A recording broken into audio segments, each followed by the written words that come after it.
A paz do Senhor Jesus, meu amado irmão, Rede Célula de Amor, tudo bem com você? Estamos aqui para mais uma palavra de Deus para a sua vida. A nossa Rede Célula tem se reunido todas as quartas-feiras em vários lares aqui da nossa cidade e você é o meu convidado a estar compartilhando essa mensagem da palavra de Deus que eu quero trazer para a sua vida neste dia. Hoje nós queremos falar sobre um tema muito importante: viver no centro da vontade de Deus. Aprendermos a viver no centro da vontade de Deus é algo que é muito importante, porque muitas vezes na nossa vida nós buscamos muita coisa em Deus. Nós pedimos muitas respostas de Deus para muitas petições, para muitas orações que nós fazemos. Mas nós devemos atentar para uma coisa: será que tudo que nós estamos pedindo para Deus e tudo que nós estamos desejando em Deus é realmente aquilo que Deus tem para mim e tem para você? Pois é, e eu queria trazer a meditação do Salmo 25, o Salmo 25, versículo 8 e 9, que diz assim: bom e reto é o Senhor, por isso ensinará o caminho aos pecadores, guiará os mansos em justiça e aos mansos ensinará o seu caminho. Com base nesses versículos, e a Bíblia tem inúmeros versículos que falam sobre a direção de Deus para aqueles que buscam a Deus, para aqueles que temem a Deus. Interessante você meditar que a Bíblia ela não te dá uma ideia de que Deus vai dar direção para quem busca o Senhor, mas para quem vive para o Senhor. É uma diferença, porque muita gente busca a Deus, mas somente quem vive para Deus consegue receber a direção de Deus. E quando nós precisamos tomar decisões, precisamos ter uma atitude, uma postura diante de certas situações que vão acontecendo na nossa vida, é muito importante que as nossas decisões, as nossas ações estejam direcionadas pelo Espírito Santo, por Deus. É muito importante. E eu queria só trazer à sua memória que como é tão fácil para nós homens errarmos nas escolhas, errarmos nas nossas decisões diante de Deus.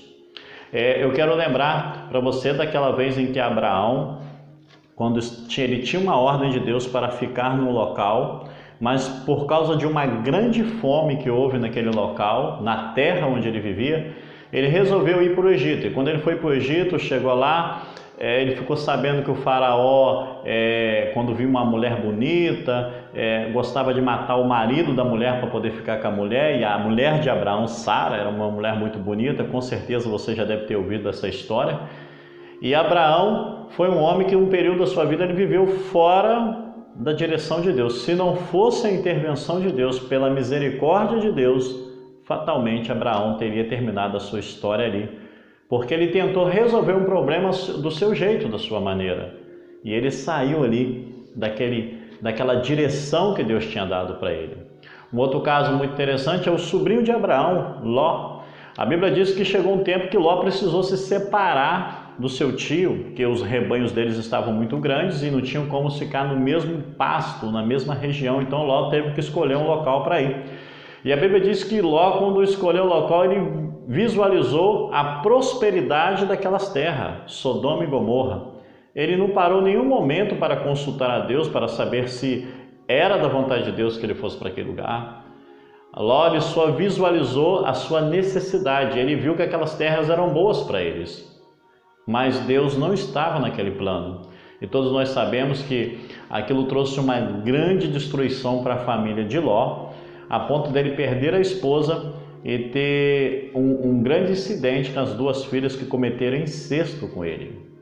E nós temos outros exemplos na Bíblia. Nós temos, por exemplo, do profeta Elias. O profeta Elias, certa vez, querendo fugir de Jezabel. Ele saiu da direção que Deus tinha dado para ele e se escondeu. E ali ele pediu a morte, entrou em depressão, pedindo a própria morte. Nós temos outro exemplo de pessoas que estavam fora da direção de Deus, o profeta Jonas. O profeta Jonas, Deus mandou ele ir para Nínive e ele vai para a cidade, ele pega o navio e tenta ir para outra cidade, para Tarsis. E todo mundo conhece a história que veio uma grande tempestade sobre aquele navio e Jonas foi engolido pelo peixe.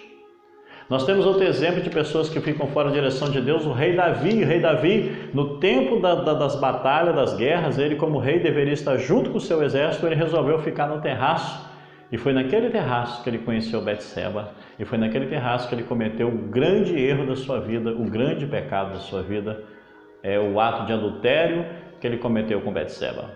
Nós temos também o exemplo do apóstolo Pedro, que quando Jesus foi preso, Pedro foi atrás e a Bíblia diz que Pedro estava no meio de pessoas que ele não deveria estar. E por ele estar no meio daquelas pessoas, a pressão psicológica que ele sofreu levou ele a negar Jesus 3 vezes. Então nós estamos cheios de exemplos na Bíblia de homens, grandes homens, né? Abraão, Davi, apóstolo Pedro, profeta Jonas, profeta Elias, tantos e tantos outros, que em dado momento da sua vida saíram daquele plano de Deus, saíram daquela direção que Deus tinha, escolheram os caminhos errados e tiveram grandes sofrimentos e grandes perdas. Por isso, querido, fica esse exemplo para você neste dia. A Bíblia diz que Deus ele dá a direção, ele dá a orientação para que nós possamos fazer as nossas escolhas. Mas Deus só dá a direção e Deus só dá a orientação e o seu conselho para quem vive para Ele. Não é simplesmente o ato de buscar Ele, quando você consegue aquilo que quer, o abandona, não. A direção e o conselho de Deus está na mente, na alma e no espírito daquele que vive para Ele, para Deus. Por isso, medite nessa palavra. Passe a viver uma vida para Deus. Você está precisando tomar decisões? Você está precisando trilhar caminhos na sua vida, fazer escolhas? Busque o Senhor, mas viva para o Senhor. E com certeza o Senhor irá te dar a direção, e na direção que Ele te der, Ele vai te dar a paz. Porque no coração, aonde existir a paz, aí estará a direção do Senhor. Guarde isso. Deus abençoe a sua vida. Deus abençoe a sua vida. Compartilhe essa mensagem. Se você gostou, se inscreva aí no nosso canal, dá um joinha, aperta aí o sininho aí para você receber as nossas notificações e até a próxima semana com mais uma mensagem da Rede Céu de Amor, a rede que te ama. Deus abençoe a sua vida em nome de Jesus.